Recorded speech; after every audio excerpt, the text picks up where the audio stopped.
രാവിലെ എഴുന്നേറ്റ് മേക്കപ്പ് ഒക്കെ ചെയ്ത് റെഡി ആയിട്ട് സുന്ദരി മണിയായിട്ടിരിക്കുക. എന്തിനാ? ഓപ്പറേഷൻ തിയേറ്ററിൽ പോകാൻ. ഇന്നും കൂടെ ഇങ്ങനെ ഒരു വ്ളോഗ് എടുക്കാൻ പറ്റും, എനർജറ്റിക് ആയിട്ടിരുന്ന് എടുക്കാൻ പറ്റുമെന്ന് അമ്മച്ചിയാണേ ഞാൻ സ്വപ്നത്തിൽ പോലും വിചാരിച്ചിട്ടില്ല. ഇതാണ് എന്റെ മുറി, ഡീലക്സ് 261. എല്ലാവരും പറയുമല്ലോ നോർമൽ പോണം, പിന്നെന്താ വീണ സി സെക്ഷൻ ചെയ്യുന്നതെന്ന്. ബേസിക്കലി എനിക്ക് പ്രസവിക്കാൻ പേടിയാണ്. രണ്ടാമത്തെ കാര്യം, ഇങ്ങനെ ആകുമ്പോഴത്തേക്കും പെട്ടെന്ന് അങ്ങ് പരിപാടി കഴിയുമല്ലോ. ഇതാണ് എന്റെ ഡോക്ടർ സ്മിത ജോയ്. ധൈര്യമായിട്ടിരിക്കൂ, 2 മിനിറ്റിന്റെ കാര്യമുള്ളൂ, ബേബിനെ ഉടൻ പുറത്തെടുത്ത് തരാമെന്ന് ഇടയ്ക്കിടയ്ക്ക് പറഞ്ഞുകൊണ്ടിരിക്കുന്നത്. Most chilling husband.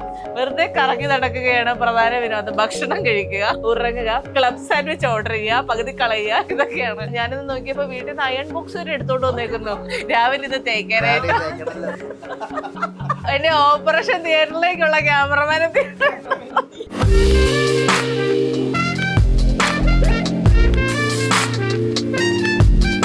Hello everyone, welcome to my hospital day vlog. ഇന്നത്തെ ദിവസം സെപ്റ്റംബർ 26-ാം തീയതി, സമയം 10:01 രാവിലെ. ഞാൻ എൻ്റെ ജീവിതത്തിൽ ഒരിക്കലും പ്രതീക്ഷിച്ചിട്ടില്ല ഒരു ഷെഡ്യൂൾഡ് സി സെക്ഷന് വേണ്ടിയിട്ട് ഞാൻ ഇത്രയും എക്സൈറ്റഡ് ആയിട്ടും ഇത്രയും ഹാപ്പി ആയിട്ടും ഒരു ഹോസ്പിറ്റൽ റൂമിൽ ഇങ്ങനെ ഇരിക്കുമെന്ന്. പക്ഷെ താങ്ക്ഫുള്ളി ബൈ ഗോഡ്സ് ഗ്രേസ് ഞാൻ ലേക്ക് ഷോറിലാണ് ഇപ്പോൾ ഉള്ളത്. എൻ്റെ gynaec doctor Smitha Joy doctor ആണെങ്കിലും ഇവിടെയുള്ള എല്ലാ നഴ്സുമാരാണെങ്കിലും ഭയങ്കര സപ്പോർട്ടാണ്. എന്നെ ഭയങ്കരമായിട്ട് എൻകറേജ് ചെയ്ത് നമുക്കിന് ഇത്തിരി സമയം കൊണ്ടല്ലേ ഉള്ളൂ, ബേബി വരാറായി, എക്സൈറ്റഡ് ആയില്ലേ, സന്തോഷമായില്ലേ, ഇങ്ങനെ എല്ലാ കാര്യങ്ങളിലും ഭയങ്കര പോസിറ്റീവായിട്ട് എന്നെ ഇങ്ങനെ കൊണ്ടു നടക്കുന്നത് കൊണ്ടാന്ന് തോന്നുന്നത്. ഞാൻ രാവിലെ എഴുന്നേറ്റ് മേക്കപ്പ് ഒക്കെ ചെയ്ത് റെഡി ആയിട്ട് സുന്ദരി മണിയായിട്ടിരിക്കുക. എന്തിനാ? ഓപ്പറേഷൻ തിയേറ്ററിൽ പോകാൻ വേണ്ടിയിട്ടാണ്. പേടിയുണ്ടോ എന്ന് ചോദിച്ചു കഴിഞ്ഞാൽ എവിടെയൊക്കെയോ എനിക്ക് പേടിയുണ്ട്. എന്തായിരിക്കും ഈ കാണുന്ന ഞാനാണോ ഇനി ഒരു 3-4 മണിക്കൂർ കഴിയുമ്പോഴത്തേക്കും കാണാൻ പോകുന്നത്?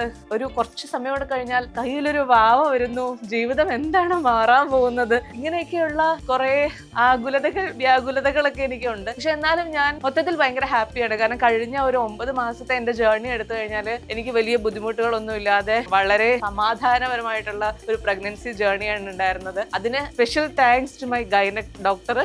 അതുപോലെ തന്നെ എന്റെ കൂടെ നിന്ന് സപ്പോർട്ട് ചെയ്ത എന്റെ പാരന്റ്സ്, ഫ്രണ്ട്സ്, കൊളീഗ്സ് എല്ലാവരോടും താങ്ക്സ് പറയണം.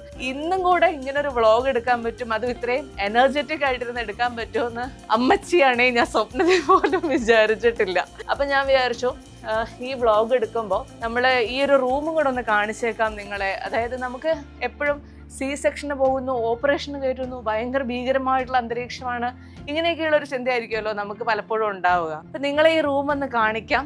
ഇത് ഇത്ര വളരെ ഒരു റിസോർട്ടിൽ സ്റ്റേക്കേഷന് പോയി കഴിഞ്ഞാൽ എങ്ങനെ ഉണ്ടാകും അതുപോലത്തെ ഒരു അറ്റ്മോസ്ഫിയർ തരുന്ന ഒരു ഹോസ്പിറ്റൽ റൂമാണിത്. അപ്പൊ നമുക്കിതൊന്ന് മൊത്തമായിട്ട് കണ്ടാലോ? ബാ, ഞാൻ ഇറങ്ങാം.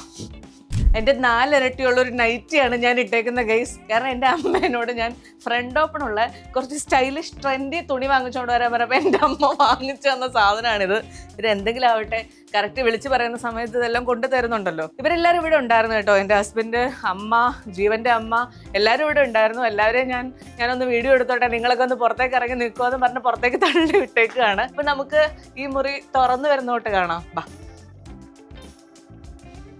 അപ്പോൾ ഇതാണ് ലേബർ റൂമിനകത്തുള്ള, അതുകൊണ്ട് ഞാൻ പതുക്കെ സംസാരിക്കുന്നത്. ഡീലക്സ് സ്യൂട്ടിലാണ് നമ്മളുള്ളത്. അവിടേക്കോ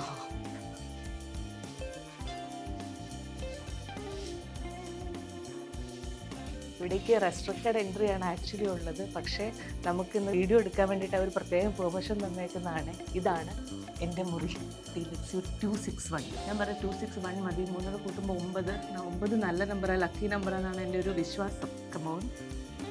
ഈ മുറിയിലേക്ക് കടന്നു വന്നു കഴിഞ്ഞാൽ നമ്മൾ ആദ്യം എന്താണ് കാണുന്നത്? നമ്മൾ ആദ്യം കാണുന്നത് ഇങ്ങനത്തെ ഒരു മുറി തന്നെയാണ്. ഈ മുറിയിൽ ഇവിടെയാണ് ഞാൻ കിടക്കുന്നത്. ഇപ്പം ഇത്ര നേരം നിങ്ങളോട് കഥ പറഞ്ഞുകൊണ്ടിരുന്ന സ്ഥലമാണ്. ഓപ്പറേഷനൊക്കെ കഴിഞ്ഞ് കഴിഞ്ഞിട്ട് നമ്മളെ ഒരു കുഞ്ഞ് ICU സെറ്റപ്പാണ് ഈ ഡീലക്സ് സ്വീറ്റിൽ ഇവിടെ ഉള്ളത്. അതിനകത്ത് എല്ലാ സാധനങ്ങളും ഒക്കെ വെച്ചിട്ടുണ്ട്. കുഞ്ഞിൻ്റെ ഹാർട്ട് ബീറ്റ് അറിയാനുള്ളതും നമ്മുടെ BP അറിയാനുള്ളതും അങ്ങനെയൊക്കെയുള്ള എല്ലാ സാധനങ്ങളൊക്കെ ഉണ്ട്. ഇതിൻ്റെ ഒന്നും ടെക്നിക്കൽ കാര്യങ്ങൾ എനിക്ക് അറിയില്ല. ഇപ്പുറത്തേക്ക് വന്നു കഴിഞ്ഞാൽ ഒരു ബൈസ്റ്റാൻഡറിനുള്ള ഏരിയയാണ്. ഈ വെള്ളമൊക്കെ ഇവിടെ ഇരിക്കുന്ന കാണുമ്പോൾ എനിക്ക് ഭയങ്കരമായിട്ട് ടെൻഡൻസിയാണ് വെള്ളം കുടിക്കാനായിട്ട്. പക്ഷെ നിങ്ങൾക്ക് എല്ലാവർക്കും അറിയാമല്ലോ, ഓപ്പറേഷന് കയറ്റുന്നതിന് ഒരു 7 hours മുമ്പ് ഫാസ്റ്റിംഗ് വേണം, ഒന്നും കഴിക്കാൻ പാടില്ല എന്ന്. അപ്പൊ സിസ്റ്റേഴ്സ് എനിക്ക് രാവിലെ 6 മണിക്ക് 6:30 ഫുഡൊക്കെ തന്നു. അതിനുശേഷം ഇനിയൊന്നും കുടിക്കരുത് കഴിക്കരുതെന്ന് പറഞ്ഞതുകൊണ്ട് വെള്ളമൊക്കെ കാണുമ്പോൾ ഭയങ്കര ടെൻഡൻസി, അങ്ങനെ തിരിച്ചു വെച്ചേക്കാം. പിന്നെ ഇത് നമ്മൾ നോർമൽ ഡെലിവറി ചെയ്യുന്ന സ്ത്രീകൾക്കുള്ള അവരുടെ മറ്റെന്തോ ഇതൊക്കെ ഓപ്പൺ ആവാൻ വേണ്ടിയിട്ടുള്ള ആ ബോളൊക്കെയാണ്. ഇതൊന്നും എനിക്ക് വേണ്ട, ബിക്കോസ് ഞാൻ ഷെഡ്യൂൾഡ് സി സെക്ഷൻ ആണ്. അപ്പൊ നിങ്ങൾ വിചാരിക്കും എല്ലാവരും പറയുമല്ലോ നോർമൽ പോണം പിന്നെന്താ വീണ സി സെക്ഷൻ ചെയ്യുന്നതെന്ന്. ബേസിക്കലി എനിക്ക് പ്രസവിക്കാൻ പേടിയാണ്. രണ്ടാമത്തെ കാര്യം, ഇങ്ങനെ ആകുമ്പോഴത്തേക്കും പെട്ടെന്ന് അങ്ങ് പരിപാടി കഴിയുമല്ലോ. അത് ശരിയാണോ തെറ്റാണോ, അതിനകത്ത് മൊറാലിറ്റി ശരി ഉണ്ടോ, അങ്ങനെയൊന്നും കാര്യങ്ങളൊന്നും എനിക്കറിയില്ല. ഞാൻ എൻ്റെ വ്യക്തിപരമായ താല്പര്യം മുൻനിർത്തി സി സെക്ഷന് പോകുന്നതാണ്. ഡോക്ടേഴ്സിനോട് പറഞ്ഞപ്പോൾ ഡോക്ടേഴ്സ് ഓക്കെ പറഞ്ഞു, എങ്ങനെയാണെങ്കിലും അവർക്ക് ഓക്കെ, അത്രേ ഉള്ളൂ. അപ്പൊ അതാണ് ഈ കാര്യങ്ങളൊക്കെ. ഇതിനകത്തേക്ക് വന്നു കഴിഞ്ഞാൽ ഒരു വാഷ്റൂം ഉണ്ട്, ഒരു ഹാൻഡ് വാഷ് ഏരിയ ഉണ്ട്, ഇത്രയും കാര്യങ്ങൾ. ചുരുക്കി പറഞ്ഞു കഴിഞ്ഞാൽ നമ്മളൊരു റിസോർട്ടിൽ പോയി ഒരു റൂം എടുത്താൽ എങ്ങനെ ഇരിക്കും അതുപോലെ തന്നെയാണ്. അപ്പൊ നമ്മളൊരു ഹോസ്പിറ്റൽ വന്നു, നമ്മളെ ഭയങ്കരമായിട്ടുള്ള പ്രശ്നങ്ങൾ, അങ്ങനത്തെ ഫീലൊന്നും ഇവിടെ ഇല്ല. ഞാൻ വളരെ ചില്ലായിട്ടിരിക്കുകയാണ്. ഞാൻ വീണ്ടും പറയുകയാണ്, ഞാൻ ഒരിക്കലും പ്രതീക്ഷിച്ചിട്ടില്ല ഞാൻ ഇത്രയും എന്താ പറയാ, ബേസിക്കലി ഭയങ്കര പേടിയുള്ള ആളാണ്, ഭയങ്കര പേടിച്ച് തൂറിയാണ്. ഞാനിങ്ങനെ ഇത്രയും കൂളായിട്ട് വന്നിരുന്ന് ഇത് കഥയൊക്കെ പറഞ്ഞ് നിങ്ങളെ ഹോസ്പിറ്റൽ റൂമൊക്കെ കാണിച്ച് 1 മണിയാകുമ്പോഴത്തേക്കും ഓപ്പറേഷൻ തിയേറ്ററിലേക്ക് പോകും എന്ന് എനിക്ക് അറിയില്ലായിരുന്നു. പക്ഷെ ഞാൻ ഇപ്പൊ ഭയങ്കര ഹാപ്പിയാണ്. ഇനി ആരെങ്കിലും ഒക്കെ വരുമ്പോഴത്തേക്കും അവരെയൊക്കെ കാണിച്ചു തരാം, അവരുടെ കാര്യങ്ങളൊക്കെ പറയാം. കുറച്ചു നേരം ഞാനൊന്ന് ബ്രേക്ക് എടുക്കട്ടെ. റൂം നമ്പർ അപ്പൊ നിന്നെ വിളിച്ച് ചോദിച്ചില്ലായിരുന്നു റൂം നമ്പർ ഒന്നും? അങ്കി അവര് ബ്രേക്ക്ഫാസ്റ്റ് കഴിക്കാൻ പോയി. കഴിക്കാൻ പോയി കാണും.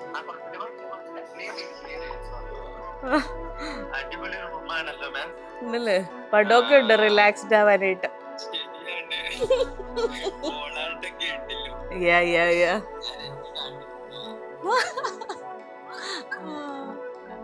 അങ്ങനെ ഇതാണ് എന്റെ ഡോക്ടർ സ്മിത ജോയ്. നമ്മളെ ഒരു ഹോസ്പിറ്റലിൽ ചെല്ലുമ്പോഴത്തേക്ക് ഒരു ഡോക്ടറെ സെലക്ട് ചെയ്യുന്നത് നിങ്ങൾ എന്തൊക്കെ കാര്യങ്ങൾ നോക്കിയിട്ടായിരിക്കും. എന്നോട് ഭയങ്കര ഫ്രണ്ട്ലി ആയിട്ടുള്ള ഡോക്ടറിനെയാണ് ഞാൻ നോക്കിയിരുന്നത്. എന്ത് വിളിച്ചു ചോദിച്ചാലും എന്ത് പറഞ്ഞാലും അപ്പൊ തന്നെ മെസ്സേജിന് മറുപടി കിട്ടുന്ന ഒരു കോൾ എവയുള്ള ഡോക്ടർ.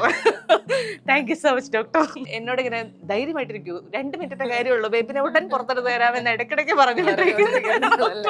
ഏതായാലും നമുക്ക് ഓപ്പറേഷൻ തിയേറ്ററിന്റെ അകത്ത് കാണാൻ. നിങ്ങൾക്കറിയോ ഞാൻ സമയം വരെ കൊടുത്തിട്ടുണ്ട് ഡോക്ടർക്ക്.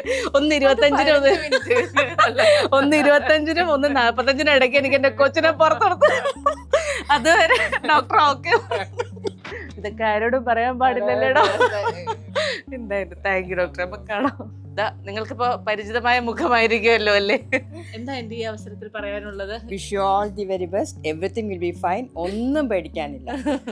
So come back smiling like what you are doing right now. ഇങ്ങനെ ചെയ്യുന്നത് പോലെ തന്നെ ഇതുപോലെ തന്നെ ചിരിച്ച് തന്നെ തിരിച്ചു വരണം. Okay, nothing to worry. ഞങ്ങളൊക്കെ മറ്റേ സ്റ്റേക്കേഷന് പോയ പോലെ അങ്ങനെയാണല്ലോ വേണ്ടത്. അതല്ലേ വേണ്ടത്. അല്ലാതെ ടെൻഷൻ പിടിച്ച് അയ്യോ ഇങ്ങനെയല്ലല്ലോ ഇരിക്കേണ്ടത്. അങ്ങനെയാണ് ഇങ്ങനെയാണ്, ഇതാണ് വേണ്ടത്. This is the right approach.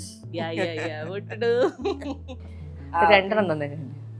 അപ്പം ഈ പറഞ്ഞ പോലെ ആവട്ടെ. അതെ പറഞ്ഞു, ഞാൻ നിർത്തി. നീ ഇപ്പഴും ചില്ലിങ് ആണല്ലേ എന്ന് മോന് ചോദിക്കുന്നു. അവന്റെ ജാതകം എനിക്കൊന്ന് കിട്ടിയാ കൊള്ളാൻ. അതാണ് മോസ്റ്റ് ചില്ലിങ് ഹസ്ബൻഡ്. വെറുതെ കറങ്ങി നടക്കുകയാണ് പ്രധാന വിനോദം. ഭക്ഷണം കഴിക്കുക, ഉറങ്ങുക, ക്ലബ് സാൻഡ്വിച്ച് ഓർഡർ ചെയ്യുക, പകുതി കളയുക, ഇതൊക്കെയാണ് ഇപ്പോഴത്തെ പ്രധാന വിനോദം. നിങ്ങൾ വിശ്വസിക്കത്തില്ല, ഞാനിത് നോക്കിയപ്പോ വീട്ടിൽ നിന്ന് അയൺ ബോക്സ് വരെ എടുത്തോണ്ട് വന്നേക്കുന്നു രാവിലെ ഇത് തേക്കാനായിട്ട്.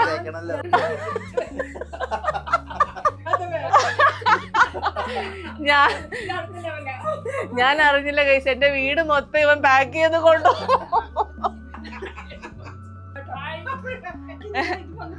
എന്റെ ഓപ്പറേഷൻ തിയേറ്ററിലേക്കുള്ള ക്യാമറമാനെ ഈ ക്യാമറയുടെ പുറകിൽ നിൽക്കുന്ന ആൾക്ക് ഞാൻ ഡീലക്സ് സ്വീറ്റ് മാത്രമേ കൊടുത്തിട്ടുള്ളൂ. ഓപ്പറേഷൻ തിയേറ്ററിലേക്ക് എടുത്ത സുന്ദരിയായിട്ടില്ലേ? ആരാ കുറച്ചേക്കട നോക്കടി.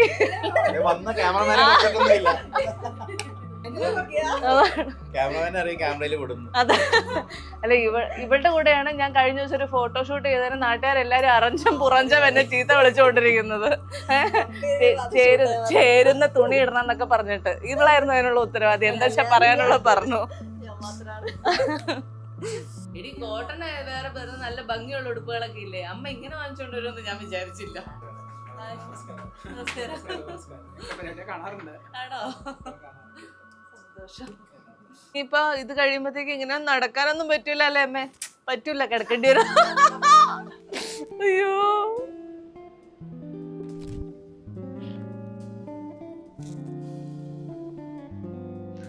ഇത്ര നേരം മുടി കഴിച്ചിട്ട് നല്ല സ്റ്റൈലിൽ നടന്ന എന്നെ സിസ്റ്റർ കോമാളി ലുക്കാക്കിയിട്ട് നല്ല സുന്ദരിയാക്കിയിട്ടുണ്ടെന്ന് അല്ലേ സിസ്റ്റർ? കുറച്ച് ലിപ്സ്റ്റിക്കും കൂടെ ഇട്ടാലോ ഓപ്പറേഷൻ തിയേറ്റർ കയറണേന് മുന്നേ. പിന്നെ സിസ്റ്റർ നമ്മൾ ഇടാൻ പോകുന്ന ആ സാധനം ഇടും.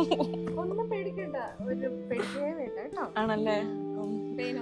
നമ്മൾ എന്തിനാ ഇങ്ങനെ മുടി കെട്ടി വെക്കുന്നത്? നമ്മൾ ഓപ്പറേഷൻ തിയേറ്ററിൽ കിടക്കുമ്പോൾ കംഫോർട്ടായിട്ട് കിടക്കാനായിട്ട്. മുടി രണ്ടിങ്ങനെ കിടക്കുമ്പോൾ നമുക്കൊരു കംഫോർട്ട് കിട്ടിയില്ല. ഇപ്പൊ രണ്ട് സൈഡിലേക്ക് ആകുമ്പോൾ നമുക്ക് ഈസി ആയിട്ട് കിടക്കാം. ആണല്ലേ? അത്രേ ഉള്ളൂ കാര്യം. എങ്കിൽ ഞാൻ ഇനി അടുത്ത റൗണ്ടിലേക്ക് കിടക്കട്ടെ.